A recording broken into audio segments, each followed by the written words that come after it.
All right. Good morning, Mr. Heerah, Commander Heerah. Hi, morning, Wendell, Rich, Hi, Gavin. Dr. Richards, Steve. Good morning, everyone. Morning, sir. How are you Good going? morning, Gavin.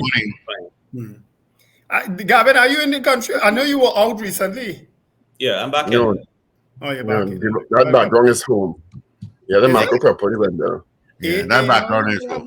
When a man put a Trinidad flag, most times by him is because he's somewhere else, Well, Listen, maybe Gavin is my still crying after watching that CPL final. maybe my mind is somewhere else. I might be physically Trinidad, but my mind somewhere else.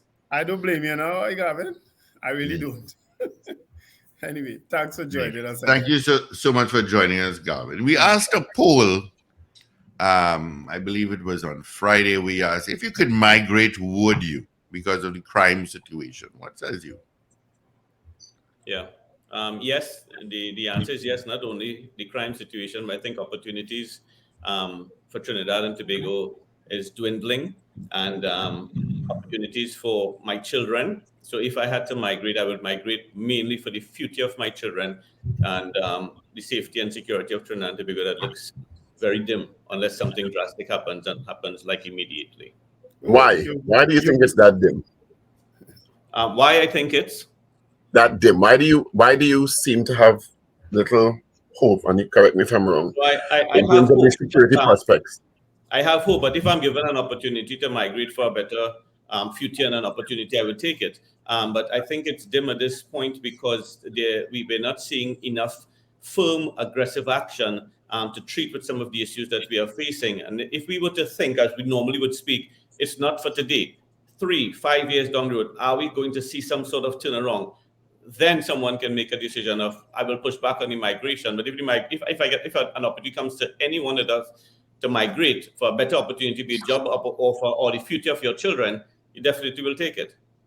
I mirror those thoughts, Gavin, and it goes to what your recent comments, because it's been a while since you've been as firm as I heard you last evening in terms of what you think should be done. So give us an idea of what you think should be done to reverse this criminal trend that we have. But just before he goes there, Wendell, because that's the strategy part.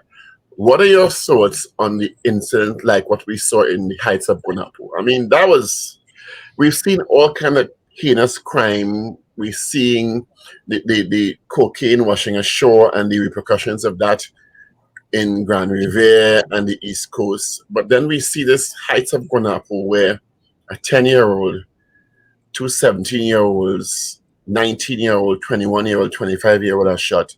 10-year-old dies, 19-year-old dies, 4 of them dead, 5 seriously injured. And the assailants, no information from the police that we've caught them, so we don't know. Maybe they didn't. We don't have information to confirm that or even to think about it. And it seems like it's just okay, we move on from that. Yeah, and I know you're asking me my thoughts, and so let us be human about it. Let us be parental about it. It's alarming. It's horrific that in your country, Trinidad and Tobago, there can be an invasion of a home by an assassin, and he can kill a whole family because that was his intention, or their intentions. What would drive such an order for such an execution? What would be the crime committed, or the hatred, or the vengeance that someone would seek such an action to send such a strong message? Because that message was not sent to the family. That message was sent to an entire country. That message was sent to a parliament. That message was sent to a police service, a defense force, that the criminal is not holding back. The criminal is not going to be what I call passive. The criminal is not going to think twice. He is going to come at you hard and send strong, violent messages that puts a stain on society. That is what needs to be controlled. What would drive such an order? What was committed if we re-roll the tape somewhere in the background to cause someone to have to act like that against a family? So this is where we are. This is what has happened to society. We're seeing the conflicts. We're seeing the clashes. We're seeing the even some aspects of vigilantism is starting to show itself, where citizens are starting to push back. So the society is in a volatile state. We are living on a time bomb. Gavin, you made a point there that resonated. What would drive someone to do that? And because we've seen a level of hate and anger in Trinidad and Tobago that I think none of us have ever experienced before. So what would drive somebody, and you're right, to wipe out a family, to send a message or put a stain on a country like that? What? So I am unable at this point to stick my finger to say, well, it would have had to be a former murder that might have been committed. It has to be some sort of gang warfare. But when we look on at what are the moving parts in the background, we have cocaine, X amount of $1 million in US and cocaine washing up on the shores of the East Coast. We have $100 million of marijuana from Colombia being intercepted in South. We have a number of issues taking place. We have businessmen being shot, allegedly, instructions coming maybe from the prisons, instructions coming from people who are demanding tax, and not just being shot one single shot or being intercepted, multiple times, 50 wrongs being found on the ground, 20-something wrongs on the body of a human being. So we are seeing where it's a rampant outrage of criminal activity. And they are using high-powered weapons to send their messages. Hardly is seeing a robbery or a crime scene where you're picking up 9mm shells. But it's interesting as you said, because you just triggered a thought in my mind. If we put together in a frightening spectre millions of dollars in cocaine washing ashore,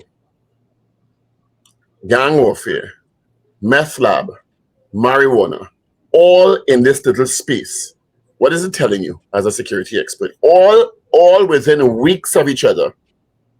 What is it telling you? It is telling me something that I told the system on numerous platforms before.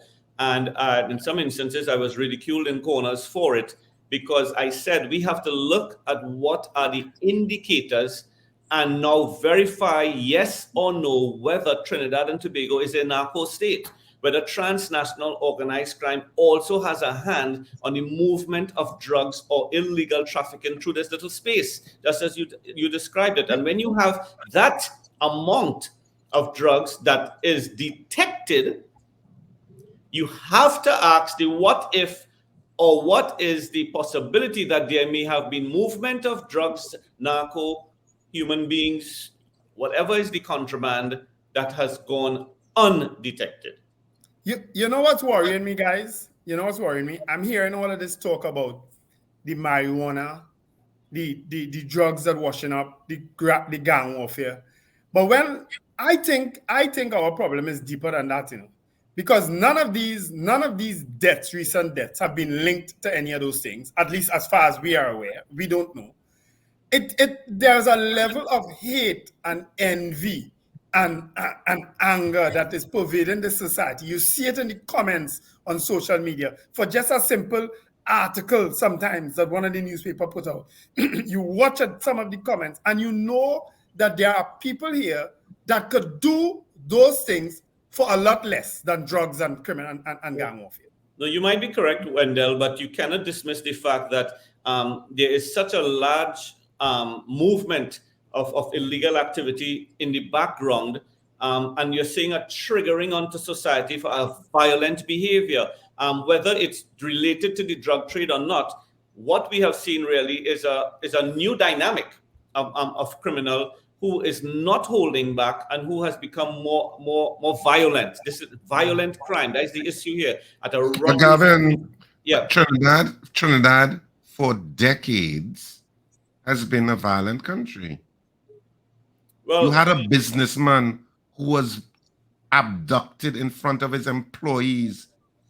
That was Curry, years and years ago, and was beheaded. Yeah, correct. You've had beheadeds with heads being on tables. People think that Trinidad and Tobago suddenly became violent. We didn't suddenly become violent. No. The signs and the violence was there for decades. And I'm glad you're saying that, Richard.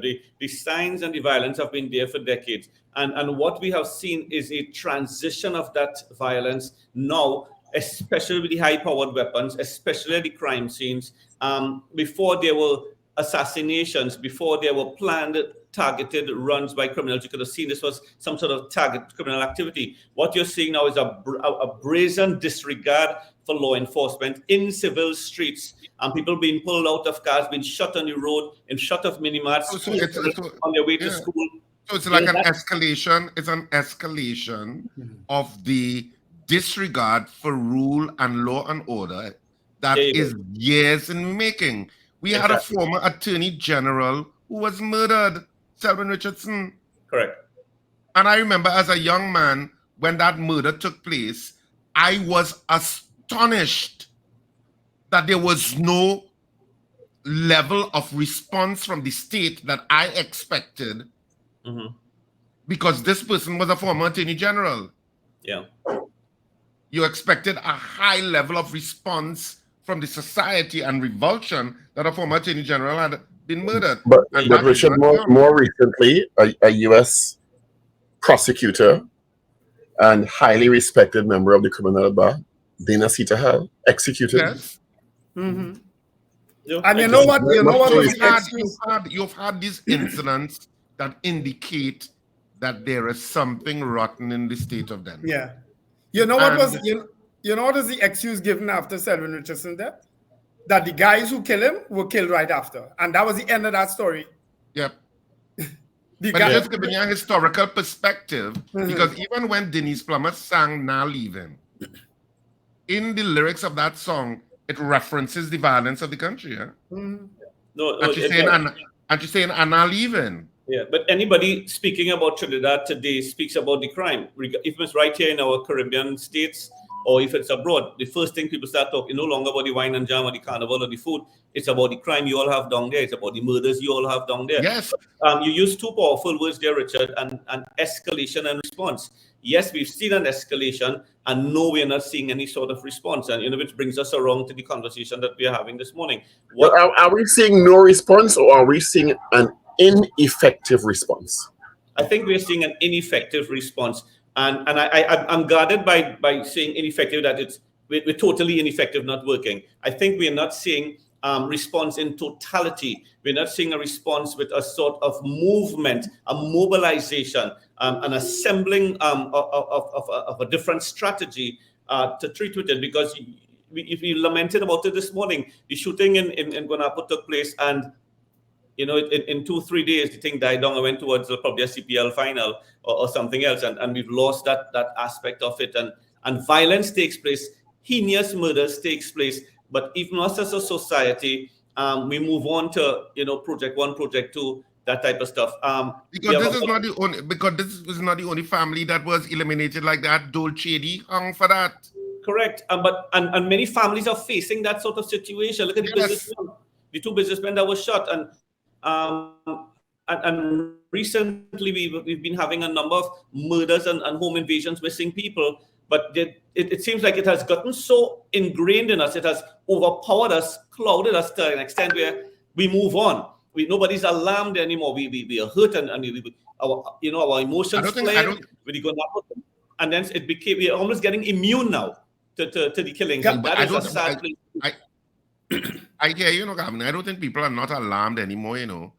I think people are almost frustrated into silence. Correct. I think that's a good. Guys, you know what's worrying me? You heard no outcry agreed in Guanapo, right? We don't know, but the people in the area must know. They must know. My problem is that in a lot of these killings, and especially in some of the killings where just so you hear a businessman shot and killed, 15 bullets he get, what is the reason? What is he involved in? What did he do? For in some cases, in my opinion, my mind is run to he may have been unfaithful to somebody, or he might have done a bad business deal with somebody, nothing to do with drugs, or nothing to do with any criminal. It may just be those things that I am afraid that society has gotten to such a stage that they're killing for it. Because kill a man for a pen already in tongue, Yeah. You understand? We have had these incidents where seemingly nothing ends in murder, Yeah, Yep. and that And is that's it. what's worrying. The end state at this point is to kill somebody, be it a land issue amongst relatives, which we have seen, a conflict, just as you say, a broken relationships or alignment. That's a big one. Yeah. Add some of these business people who we are seeing now victims of crime and robberies and threat and tax and all that would have aligned themselves with criminal what I'll call Yes. criminal Yes. elements and Yes. participated in certain type of things, and now you're trying to pull yourself out or walk away, and the thing is haunting you because that don't leave you. So those are some concerns, and it brings us right back to our societal norm. Why are we involving and engaging in that type of activity rather than trying to walk the straight and narrow? And because of that, it is reflecting now on the state on society, and we are left to respond, we are left to investigate or to arrest, but some of these issues, it seems like the the criminal is comfortable that he's not going to be arrested. The criminal Gavin, a yes. man was murdered the other day, A man was murdered the other day in the middle of the day in a car park in Twin City Mall allegedly because of his views. How he criticize, critique people and cuss and he was murdered because of that, Of course. That's where we reach here, And what about the businesswoman who's driving out of her car park in South? Yeah. That issue, and then she was intercepted because of some family jealousy. Yeah, exactly. That's what people are being killed for now. The pettiness. I know about two young men in Arima that would have crossed a border, quote unquote, and they got killed and they were shot. And word out is that who gave the instructions or whatever, but nothing has moved in a direction of arrest or intercept. So where does all of this leave Trinidad and Tobago at this point, Gavin, in terms of how can we solve this problem? And I know we've had these discussions ad nauseum over the years, and it almost seems like we're spinning top in mud. But what do we do? Where does the society go? Will something come out in the budget that is going to address it in a different direction? Or you just think it's more of the same? What needs to change this trajectory that is upsetting Trinidadians and Tobagonians here and the diaspora? Yeah, I think you're quite correct. A lot of eyes are going to be focused on the budget. It's a good place to bring something forward.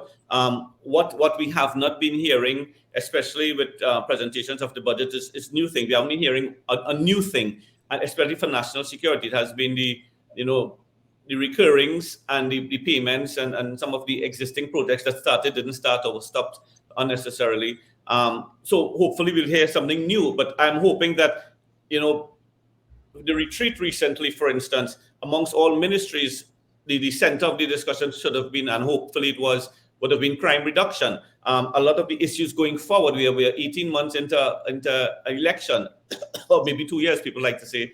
But what are going to be the concerns that is the burning issue? What are the front burners concerning crime reduction? Because that is what is sinking the country. That is the issue. I asked a question rhetorically recently. What causes you to shiver?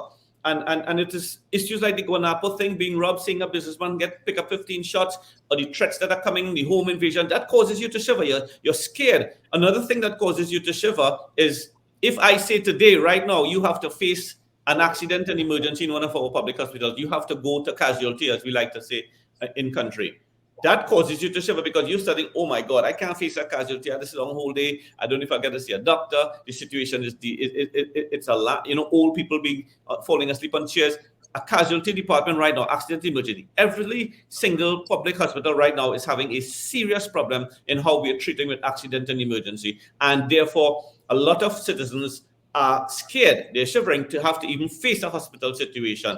So I think those are two burning issues that needs to be looked at. But back to Richard's question, it's not going to be an overnight fix, but we have to see a certain level of what I'll call striking back, acting firmly and aggressively by our law enforcement. I'm not seeing that. We're not hearing that. It seems as though we are giving or accommodating a narrative that the gangster is in charge.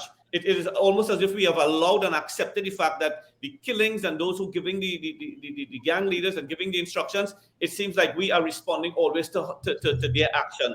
We need to take it to them, and it's simple, and that is a mindset and a will and a direction and an execution and a leadership trait that we need to see. So now, Gavin, the last message from someone, Trinidad Mago, said, Trinidad is a narco state. Face it. All this talk and deflection, the big issues, drugs and guns rule. Nobody has the political will to address it. Is it that we have accepted that we are a narco state, and once you're not involved in the drugs or gun running trade, you're all right?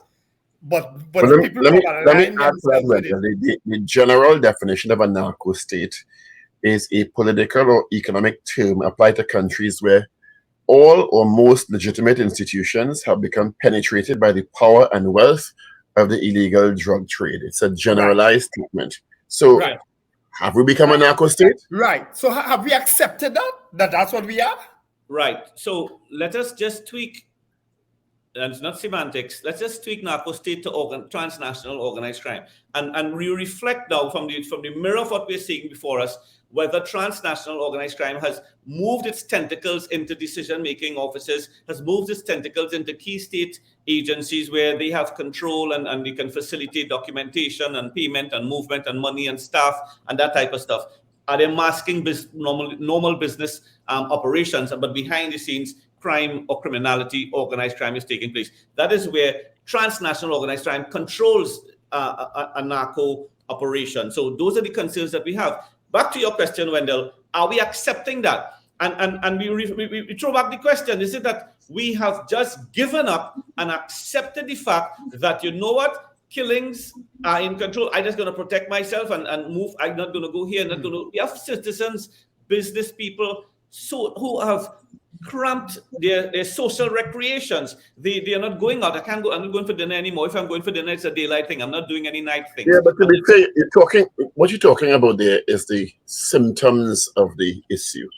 The violence on the street has a source. It has a genesis. It has a driver. And in some countries, the drug runners and illicit drug or cartels infiltrate the state through the judiciary, the government, etc. In some, they infiltrate the business community, which is driving commerce in the country, which is underwritten by the drug money. In some countries, it's both.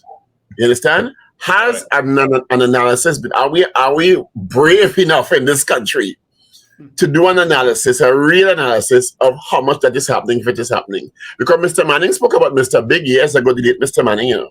And there are people who have spoken about, a former Minister of Finance told me 15 years ago that in his opinion, over 40% of this country's economy was underwritten by drug money. He never said it publicly, and he's highly respected. And he would know because he's seen the numbers on the side where even if oil prices go down, we're still importing 300 to 3,000 cars a year. You understand? Yep. Even if the country is making X amount of money in terms of revenue, the imports are not shifting commensurate to that. So you have to ask yourself, is the money coming from savings to drive that or coming from somewhere else? Exactly. And I know you stopped me when I was speaking about the symptoms, that I had to draw the emphasis on the socioeconomic impact that it is having on the citizens regarding how we now have to change our lifestyle because society has changed on us.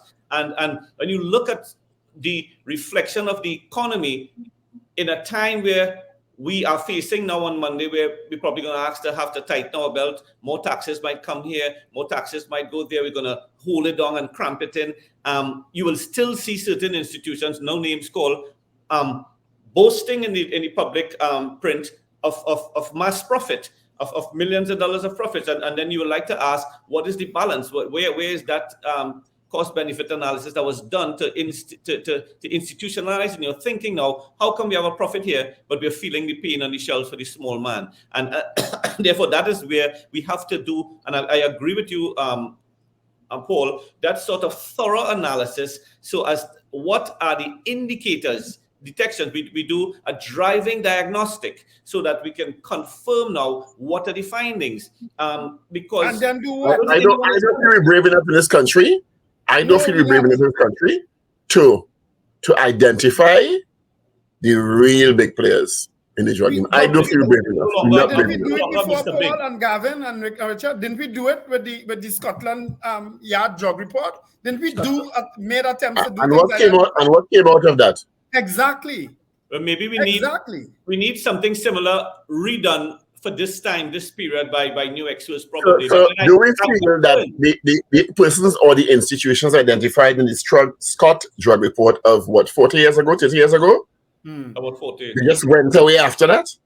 Or did they multiply, proliferate, intensify? Did more players come into the scene? Because, well, if they didn't touch them, there's a great place to be to run that kind of business. Some of them got promoted, some of them expanded their business, some of them are now conglomerates. I don't know. We ain't brave enough in this country. We're not brave enough. I am always saying, if we are brave enough to demand another sort of analysis, investigative report, we have to, even before that, have the courage to implement the recommendations, implement the changes, because we can't go on like this, Trinidad and Tobago. We cannot go on getting up in a morning and having to face the crime and criminality that has dominated society and our living and our neighborhoods and our communities. There has to be a firm sort of action. And this is why I would have said it starts with who's expected to be the gatekeepers. There needs to be a narrative and a voice that is striking a fear and a threat to the gangster or to the criminal, and they're not getting that. These guys are comfortable that, we are not going to be investigated. But you said it earlier on. You said an assailant or assailants who very easily plan an execution of a family, including children, carry out this heinous act. 10-year-old dead, everybody shut up, not caring who did it or will continue to, because they don't feel that they're going to be caught or brought to justice. They don't have respect for the system anymore. Yeah, and there's also another part of it that they don't really care if they're dead either, because the different culture and mindset for some people. That lack of respect should be able to not allow them to commit the crime and get held. It should be a deterrence to even thinking about committing the crime because of the consequences that you will face. There are some countries you could forget your phone on a table and go back 24 hours and meet the phone right there on the table. Nobody's going to touch it because they know that there's a certain action that will take place and there's a certain enforcement with regard to law and order. And therefore, people are not necessarily scared in their wits, but they respect and they have the discipline. Here, we have lost respect. We don't have the discipline. And that is why you mentioned it. The budget should have been, and hopefully would have been, a strategic reflection of some of the immediate changes and expenses that we're going to endure. Because we can have a next conversation, guys, because I know we're passionate about it. The education system. Let me ask a question. If the government policies through the budget allocations supposed to solve it, what happened last year? Year before? And the year before exactly. that? 5 years ago? 10 years ago? 13 years ago? What happened? Exactly. Nobody thought about it. Nobody implemented it. And that's why I'm saying... they thought about it and implemented it, but it's either the plan was ineffective or the implementation was ineffective or both were ineffective. There's the ineffectiveness, Pablo, and I'm going to take you back to class, is the theory of the triumphs that I would have created and thought. And we knew that. We discussed it. The theory of the triumphs, nobody measured, nobody managed, nobody monitored, and nobody was held accountable. And therefore, if money is going to be allocated, you've identified your projects, we're giving you a timeline, and you're going to be held accountable. You'll be measured, managed, and monitored over that timeline to accomplish those projects, and you are going to be held accountable. It's project governance. And hopefully, we are going to start hearing that coming out at the public leader's office. But more importantly, the TTPS, for instance, they're going to have to be held accountable. Guys, you're going to have timelines to deliver, and we're going to push you hard. And therefore, the voice has to be one that demands and commands an authority that triggers all down to the gang leader on the block, that he now realizes they mean business and they're going to come at us. And therefore, it allows you now to start pulling back and to stop some of your actions because you know that they are coming at us. And I'm not hearing that. And that is Gavin, you know, it's only because I have so much respect for you that I ain't stoops.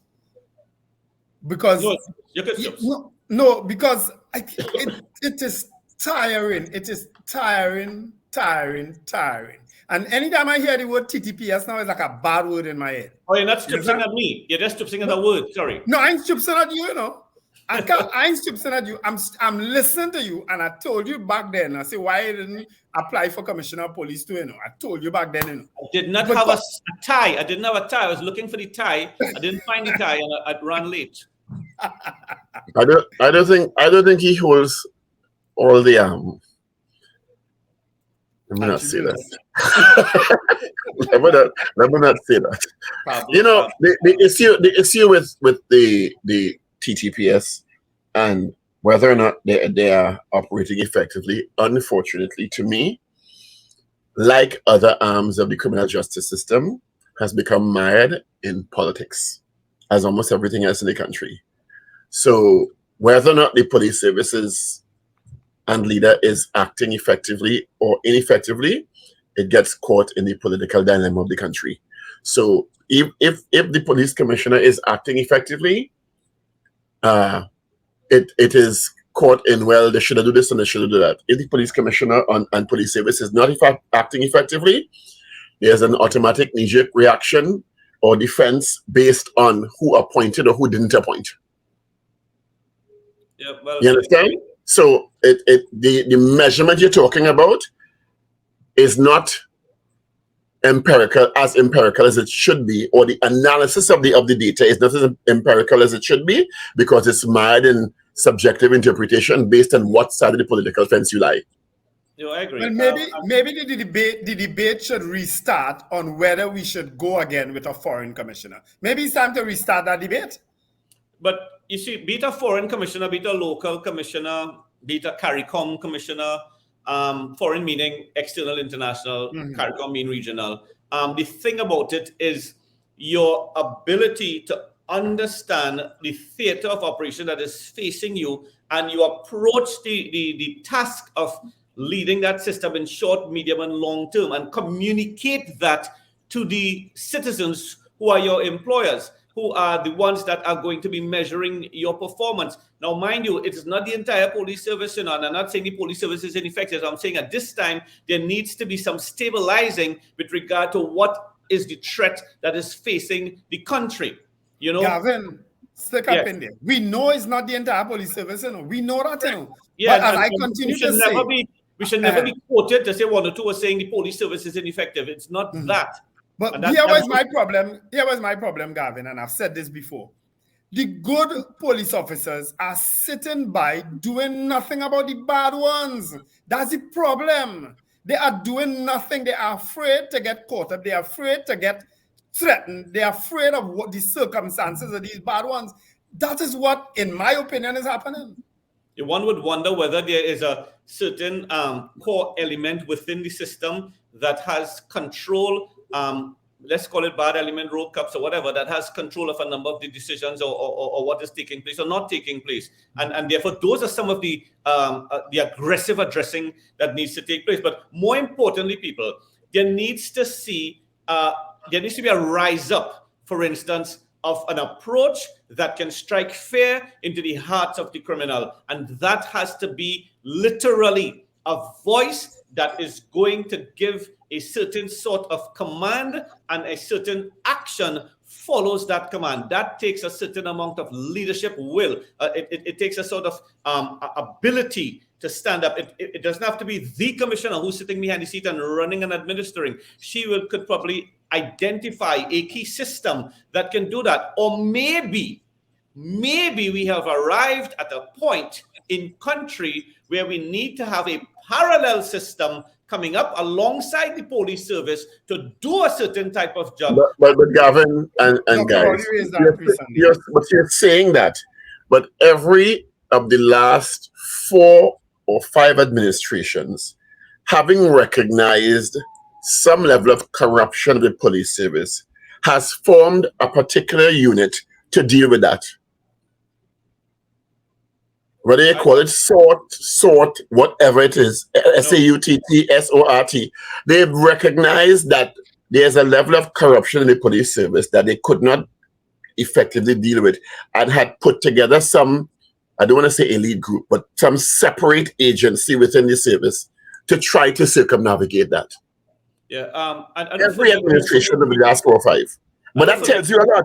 It tells you that the executive realized, the police service and of the state realized that corruption issue is so detrimental to operations at a particular level that they had to isolate a particular group of people to carry out certain functions. Am I wrong? Yeah, you're not fully wrong. No, you're fully right. I don't agree with you that these units were formed up to deal because we had corrupted police services. They were formed up to recognize that there was a certain requirement for tactical operations, law enforcement tactical operations within the police service, within what is known as, I said, the theater. What I'm saying is that the police. So why they couldn't come from the rank and file at the time? It couldn't come from the rank and file because at that point they needed to have a certain sort of drive and a dedication and what we'll call a tactical ability. Now, I'm not down speaking the existing police service. They have their roles, their responsibilities, but because of the threat in society, I am saying we have corruption, we have transnational organized crime, we have narco, as we've been talking about, we have rogue officers, not only the police service, prisons, we have customs, you have the defense force. There needs to be a focus now that maybe something else has to be formed up alongside the police service that has the authority, that has the autonomy, that has probably the governing act to carry out certain investigations and not have to, just as Paul rightfully said, circumvent right back to the same prosecutorial process that is caught within the desk and files of the police service. It has to be separate and apart, and I think that is what is needed. We are a small country. We're just 1.5 million, but I am saying sometimes we need to look at out-of-the-box initiatives innovatively for law enforcement. And Gavin, isn't that what the Prime Minister recently suggested? Yes, in terms of that special unit? Yeah. That was to investigate all of the corruption across all agencies. That's what he talked about. Where's the implementation of the suggestion? Where's the rollout? In the budget. Maybe it's coming in the budget. Let me ask you a question, Gavin. Because there's a question I assume it's in the budget. Because there's no more powerful person than the Prime Minister, and he says that's what he wants. Can police officers carry out an unannounced raid on the port, customs and excise? Yes and no. I think they will have to speak to customs in order to get to certain areas, and that term unannounced. I think it's because of the jurisdiction, and I stand to be corrected here, guys, because I think Richard, you might know more, but there may be some legislative barriers that will have to be jumped. And that's why I asked the question, because my understanding is no. Yeah. Even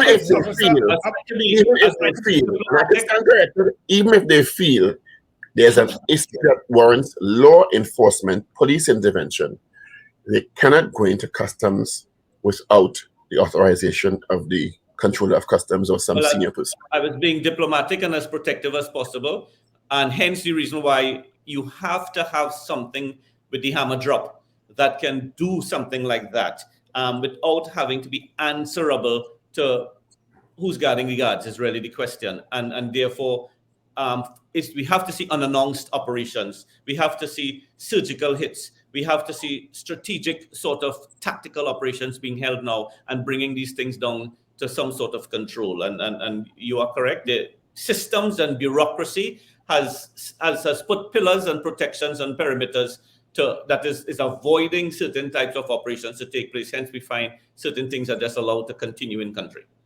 Because customs ain't making no raid on customs. So who gonna make the raid? Customs makes raids on customs, but customs knows the raid is being made. I think it'd be nice for you all. I think I will encourage maybe to have a customs official, senior official on the show and ask them some key questions as to what are some of the challenges that they are facing administratively and operationally. And As you're saying that, I've never known the head of customs to do an interview on any station. Nor have you seen any customs officers being brought before the court. If you have, I've lost track of that. I didn't really hear or see investigated to start with. No. But Gavin, I had tried, all of the books I had tried to get somebody from customs to come and talk, and they said, no, we're not talking. They're not coming on. No, they don't talk. They're coming on. No, they don't.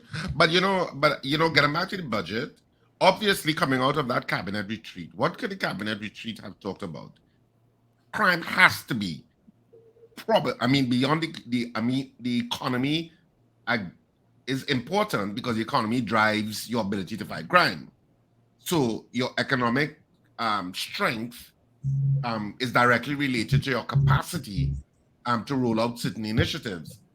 So I suppose the economy would have been discussed and whatever the measures are that the state is planning in terms at a cabinet level in terms of certain projects. But crime has to be an issue. But they go hand in hand. Whether it was focused on the budget, which is the economy, as people like to think, the dollars and cents, but crime is affecting dollars and cents. Crime is affecting life on the ground. So therefore, crime reduction, and I agree, would have had to be the center of the conversation. And if we were to, I was asked a similar question, and I suggested that they adopt a thematic approach. What is the theme of the cabinet? And introduce a theme that addresses crime reduction and the economy and turning this thing around. And I went further to say, because we had everyone in the room, there should be an interministerial approach to crime reduction. So it's not just what has been given to national security and what our Minister Hines plans to reduce crime with Defense Force and police and everyone else, but how each ministry is going to adjust or add a clause in their strategy towards crime reduction. So you have a holistic approach. So be it tourism, be it social development, energy, sports, you name it. They are also focusing on crime reduction through the portals of their ministry. So I see that should have been a priority in the replanning because there was enough time between retreat and budget to amend your strategy to address a crime reduction initiative so as to support some of the key elements of national security. Well, I agree with Richard. I agree with Richard because at the end of the day, I don't think the retreat was to apprise the wider cabinet about what the already decided upon strategy is, because there's a core and then there's everybody else, and the issue of budgetary allocations and its impact on crime is going to be the most profound thing in this budget. Has to be, because if you look at a local government election was just executed in Trinidad and Tobago, and for the first time, the most critical commentary or conversation in a local government election was crime. Yeah. That was and as you indicated, there are about 18 months, you're approximately a little over 18 months out of a general election. And politics, of course, informs actions of politicians. And crime is an issue for which you could lose an election. Yeah. National security is bigger than that. It's not only crime with the break-ins and the murders and the shooting and the guns. It is national security. And when a country cannot exhibit that we are a secured country, foreign investors, investment on the ground, progress and sustainable development will not take place because you are not secured. And I think that is the bigger picture that we need to look at as we dovetail it into the economy and dovetail it into geopolitical issues. What is the viewpoint of the international investor towards Trinidad and Tobago as opposed to Antigua or to Guyana or to St. Martin or something? Am I going to put my money there or am I going to put my money somewhere else? National security is the cornerstone for sustainable development and investment in any country. Gavin, there's a new dynamic now, of course, with the opposition putting together some points that they want discussed in this new crime sim. The crime talks that they are about to have, I think, is post-budget. One of that, and I think it came across the news last night, is, of course, on the number one on the list is the stand your ground legislation. How do you view the talks of the opposition and the government bearing any fruit in this particular scenario that we have? I am concerned that it will be talks and good photo ups and appear to be mileage that one side will use on a platform and the next side will use on a platform that they were collaborative or whatever. The citizens are remain with bated breath, biting their nails, hoping to hear or to see something come out of that can be implemented. I heard somewhere that it was a voluminous proposal and they're going to pick the low-hanging fruit or what can be worked or applicable or culturally relevant and see how they can do it. I'm applauding that. Okay, the opposition and the government are in talks. That's very good. So we have put aside the mudslinging. They're in emails. We've put aside that. And we're in the room and we're talking. When that happens on a daily basis in the two room. And they've put aside the mudslinging. They have? But what I'm saying here, I think we need to look at something different. I am always, let's go for something different.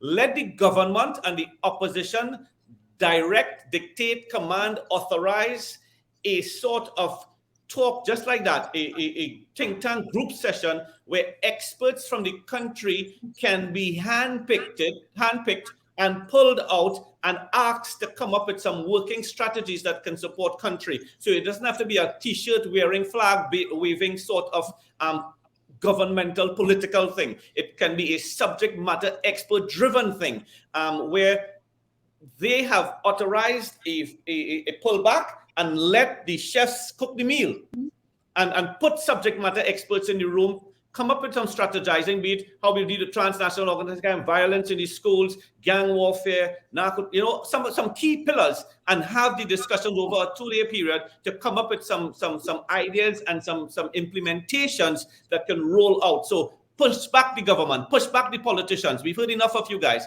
Bring the subject matter experts who have the experience. Import some people, Trinidadians out there who have the international exposure, and let them roll their sleeves up and come up with some of the ideas that can help country, that can be implemented by the government, supported by the opposition. That's what I say. That's a great theory. I don't know how far that will go, to be quite honest. That is a great theory. That just sounds like more pictures. In a maximum power environment, that is not going to happen. Politicians are not going to pull back and let any subject matter experts take over and just implement when they can't take credit for it, unfortunately. Anyway, Gavin, we're out of time. Thank you for being with us as usual. Team 102, it's been a pleasure. God bless, and we're still happy with curry chicken. I think I'm gonna have a hot chop mini beef with Chana today, just for that. Curry beef, not beef curry. Thank you very much.